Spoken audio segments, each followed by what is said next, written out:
بسم الله الرحمن الرحيم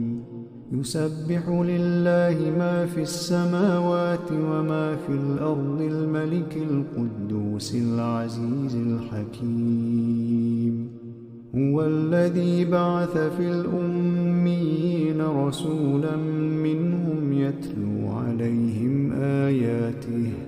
يتلو عليهم آياته ويزكيهم ويعلمهم الكتاب والحكمة وإن كانوا من قبل لفي ضلال مبين وآخرين منهم لما يلحقوا بهم وهو العزيز الحكيم ذلك فضل الله يؤتيه من يشاء والله ذو الفضل العظيم مثل الذين حملوا التوراة ثم لم يحملوها كمثل الحمار يحمل أسفارا بئس مثل القوم الذين كذبوا بآيات الله والله لا يهدي القوم الظالمين قل يا أيها الذين هادوا إن زعمتم أنكم أولياء لله من دون الناس فتمنوا الموت إن كنتم صادقين ولا يتمنونه أبدا بما قدمت أيديهم والله عليم بالظالمين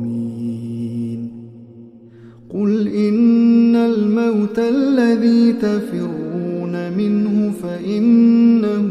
ملاقيكم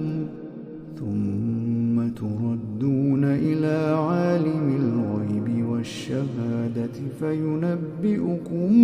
بما كنتم تعملون يا أيها الذين آمنوا إذا نودي للصلاة من يوم الجمعة فاسعوا إلى ذكر الله وذروا البيع ذلكم خير لكم إن كنتم تعلمون فإذا قضيت الصلاة فانتشروا في الأرض وابتغوا من فضل